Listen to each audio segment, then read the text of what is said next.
Bismillahirrahmanirrahim. Assalamualaikum warahmatullahi wabarakatuh. Perkenalkan, nama saya Mas Hasgaziat dengan NPM 41821912400087 dengan dosen pengajar Bapak dan Nuryadi MPD. Pada kesempatan kali ini saya diberikan tugas oleh dosen saya, yaitu mempresentasikan PPT dengan judul atau materi pengantar energi metabolisme dalam ekosistem. Masuknya itu ke dalam ekosistem. Energi itu sangat penting dalam ekosistem, mendukung aktivitas biologis dan kesehatan tubuh melalui pengolahan ekosistem dan proses metabolisme energi. Apa itu ekosistem? Ekosistem adalah interaksi yang mengelola energi dalam tubuh, energi seseorang dalam tubuh, penting untuk kesehatan dan performa fisik. Memahami metabolisme energi. Proses biokimia pengubahan makanan menjadi energi. Definisi metabolisme energi, rangkaian proses biokimia yang mengubah makanan menjadi energi yang dapat digunakan oleh tubuh. Metabolisme anaerobik tidak memerlukan oksigen dan terjadi dalam kondisi tanpa oksigen, efektif untuk aktivitas-aktivitas yang singkat. Metabolisme aerobik memerlukan oksigen dan lebih efisien dalam menghasilkan energi untuk aktivitas yang lebih lama atau termasuknya jangka panjang. Proses pencernaan makanan. Makanan dicerna untuk memperoleh glukosa yang diperlukan dalam metabolisme energi. Respirasi sel dan ATP. Glukosa digunakan dalam respirasi sel untuk menghasilkan ATP dan sumber energi utamanya untuk sel. Keseimbangan metabolisme. Keseimbangan antara metabolisme anaerobik dan aerobik penting untuk aktivitas sehari-hari dan olahraga. Pentingnya memahami metabolisme itu dapat membantu kita dalam memilih diet dan program latihan yang tepat untuk kebutuhan energi. Selanjutnya, proses biokimia dalam metabolisme energi bisa dilihat pada gambar sebelah kanan. Dibutuhkan sekitar 22 rantai transportasi sel, 6 siklus Krebs dan 2 glikolisis. Ini ada gambarnya, cuman entah kenapa pas di konversi ke PPT hilang. Nanti lanjut penjelasan selanjutnya saja setelah PPT ini selesai. Hubungan ekosistem dan metabolisme energi. Menggali pentingnya hubungan ekosistem dan energi. Di sini ada bagannya atau pengukurannya, presentasinya. Di sini ada performa olahraga, ada yang performa olahraga dan arah metabolismenya. Di efisiensi metabolisme itu sekitar 80, sama dengan metabolisme energinya. Performa olahraganya sekitaran 60, sedikit lebih dari metabolisme energi. Pemulihan atletnya 90 sampai mendekati 100, daya tahan 85, kekuatan 70, latihan aerobik 65, latihan anaerobik 80, kesehatan jangka panjang 85. Ekosistem itu meningkatkan efisiensi metabolisme. Metabolisme yang baik mendukung performa olahraga. Jadi selama metabolisme tubuh kita baik, semakin banyak energi yang dapat dikumpulkan ketika kita berolahraga, semakin banyak timbal balik yang baik untuk tubuh kita, seperti itu. Pemulihan yang cepat berkontribusi pada performa atlet. Dalam pelatihan itu terdapat beberapa sistem yang sangat baik untuk pemulihan atlet. Ada yang namanya rest atau istirahat. Bisa contohnya itu kenapa atlet selalu diberikan porsi yang semakin lama semakin dikit ketika mendekati hari H pelatihan, karena untuk menjaga itu pemulihan yang tepat berkontribusi pada performa atlet. Latihan yang tepat sesuai kebutuhan individu yang sangat krusial. Lagi-lagi untuk seorang atlet itu harus diberikan porsi yang pas dengan kondisi tubuhnya. Maka dari itu rata-rata pelatih akan memberikan porsi yang pas atau cukup untuk atlet mereka, tidak melebih-lebihkan dan tidak membebankan kepada dirinya. Terus keseimbangan latihan anaerobik dan aerobik penting untuk kesehatan tubuh. Keseimbangan latihan aerobik dan anaerobik Itu kenapa harus aerobik dan aerobik itu harus seimbang? Kembali lagi ke tadi, untuk performa olahraga serta metabolisme energinya. Kedua itu harus diseimbangkan untuk mendapatkan hasil yang diinginkan atau sesuai dengan yang seharusnya bisa didapatkan dengan kita menggunakan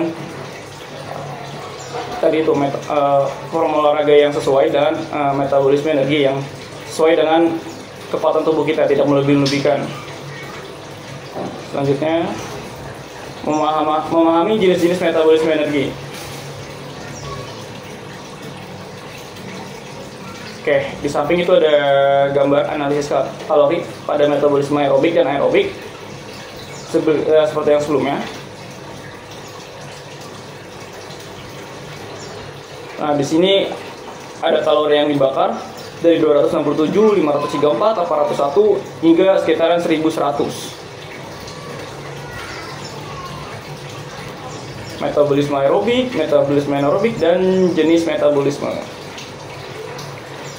Oke, lihat semakin lama semakin naik itu kalori yang dibakar 10 sampai 15, terus sebenarnya meningkat lagi 10 sampai 15 sampai 25, dari 25 sampai 35, dari 35 sampai ke 45. Di sini ada revenue dan profit. Metabolisme aerobik efisien untuk aktivitas yang singkat, sedangkan metabolisme aerobik lebih jauh untuk aktivitas yang berkelanjutan. Pemilihan jenis metabolisme berpengaruh pada hasil suatu kebugaran. Maka itu kita harus imbang dalam mengerjakan yang kedua ini, aerobik dan anaerobik. Oke, selanjutnya itu bagaimana cara kita merancang program latihan ekosistema yang baik untuk tubuh kita. Pokoknya pendekatan yang efektif untuk latihan yang opsional. Oke, menentukan tujuan latihan yang pertama. Kita tuh harus mengidentifikasi tujuan spesifik seperti penurunan berat badan atau peningkatan kekuatan untuk program yang lebih fokus untuk berkelanjutan ke depannya. Kita harus memilah dan memilih program yang terbaik untuk diri kita yang sesuai dengan kesanggupan tubuh kita. Selanjutnya tuh mengidentifikasi jenis latihan. Pilih antara aerobik, anaerobik, atau kombinasi keduanya sesuai dengan kebutuhan individu, tidak melebih-lebihkan dan tidak kurang. Pokoknya sesuai dengan posisi tubuh.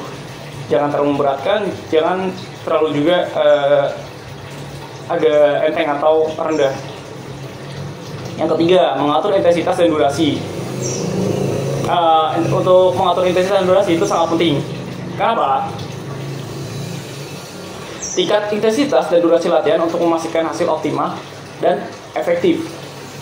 Jika berlebihan, itu punya efek tersendiri. Mungkin akan lebih cepat lelah atau energinya cepat berkurang, ataupun ada jika kita lebih menggerakkan beberapa sebagian otot, mungkin dia akan merasa lebih sakit daripada bagian otot yang lainnya. Seperti itu.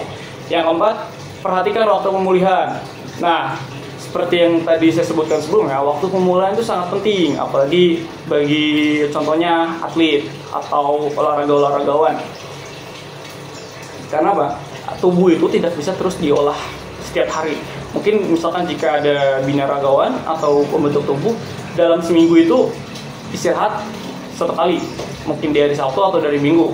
Ada juga yang bahkan yang lebih mau lebih baik lagi buat tubuh, istirahat itu 3 kali dalam 1 minggu.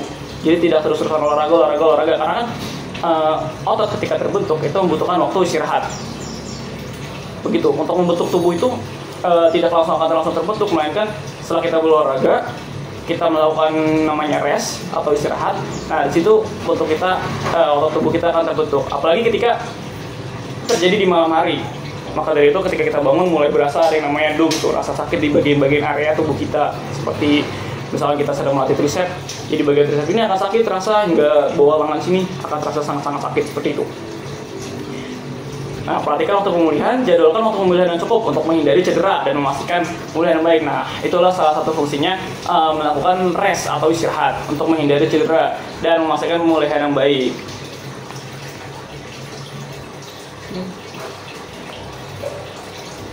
Oke, selanjutnya analisis data dalam metabolisme energi. Ini adalah salah satu wawasan paling penting dalam efisiensi energi dalam tubuh. Ada metode pengukuran, efek olahraga, teknologi pendukung, keputusan berbasis data. Pertama itu ada metode pengukuran. Pengukuran kadar kalori yang dibakar selama berbagai aktivitas itu wajib dihitung. Sudah ada beberapa aplikasinya, termasuk di smartwatch juga sudah ada. Efek olahraganya meningkatkan metabolisme hingga 15% dalam 6 bulan. Teknologi pendukungnya penggunaan pas aktivitas untuk memantau kemajuan, keputusan berbasis data membantu membuat keputusan yang lebih baik tentang olahraga dan pola makannya. Terus metode pengukurannya analisis perubahan metabolisme sebelum dan setelah program latihan, meningkatkan pemahaman tentang kebutuhan energi tubuh, menyusun program latihan berdasarkan data, mendorong gaya hidup yang lebih sehat.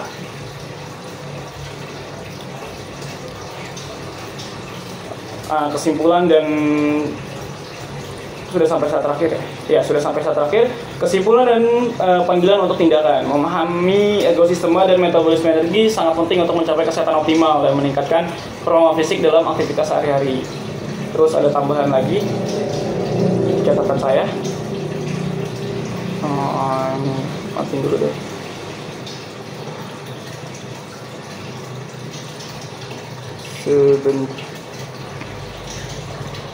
Izin sebentar.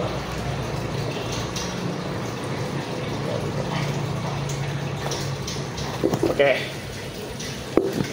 Lanjut lagi. Kesimpulannya yang dapat diambil dari ergosistema adalah kerangka fungsional tubuh yang memungkinkan terjadinya gerakan dan aktivitas. Untuk lebih spesifikasinya lagi, metabolisme energi adalah proses penyediaan bahan bakar yang dibutuhkan ergosistema, terutama untuk otot. Untuk menjalankan fungsinya, kedua konsep ini tidak dapat dipisahkan dalam memahami performa fisik dan respon tubuh terhadap aktivitas termasuk olahraga. Efisiensi dan kapasitas setiap komponen ergosistema serta kemampuan tubuh dalam menghasilkan dan memanfaatkan energi melalui berbagai jalur metabolisme akan menentukan kemampuan dan daya tahan seorang dalam beraktivitas fisik.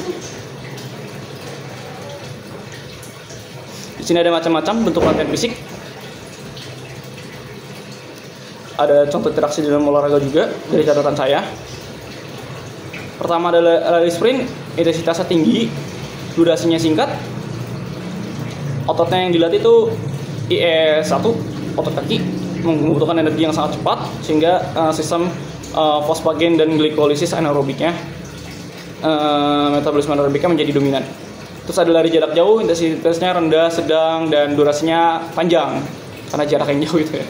Lagi-lagi otot kaki sehingga metabolisme menjadinya dominan atau dominan sehingga mengarahnya kardiovaskular hingga mengarah ke kardiovaskular dan respirasi dalam proses pernapasan dan penguatan jantung. Terus yang terakhir adalah latihan interval, pergantian intensitas yang tinggi dan rendah. Terjadi pergeseran dominan jalur metabolisme energi sesuai dengan intensitas. Saat intensitas tinggi, metabolisme anaerobik lebih berperan, dan saat kapasitas rendah, metabolisme aerobik mengambil alih untuk pemilihan sebagian dan penyediaan energi. Seperti itu. Ada beberapa lagi.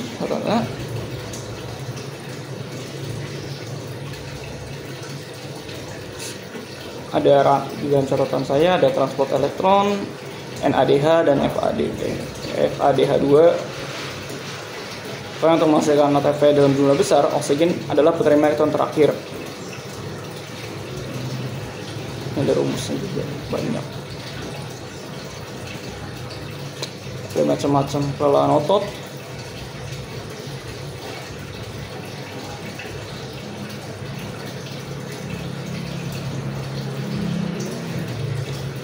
Oke, sumber energi utama adalah metabolisme energi adalah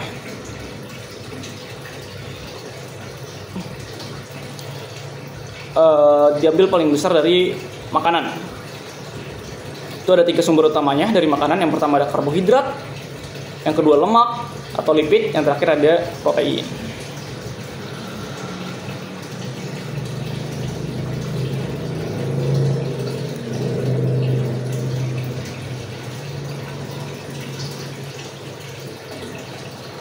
Untuk komponen ergosistema tadi belum sempat saya sebutkan. Dia tuh terdiri dari sistem skeletal, tulang, sistem muskularnya otot, sistem nervum, saraf bisa dibilang. Ya, sistem nervum itu saraf, punya fungsi masing-masing. Jika dari tulang memberikan struktur dan rangka-rangka tubuh, serta sebagai tempatnya melekatnya otot umum itu. Kalau muskular untuk menghasilkan gaya dan gerakan memulai kontraksi. Nah, untuk sarafnya tadi mengontrol mengordinasi gerakan traksi otot serta menerima dan menghantarkan rangsangan. Oke, sepertinya itu saja yang saya dapat sampaikan. Kurang lebihnya saya mohon maaf. Sekian. Wassalamualaikum warahmatullahi wabarakatuh.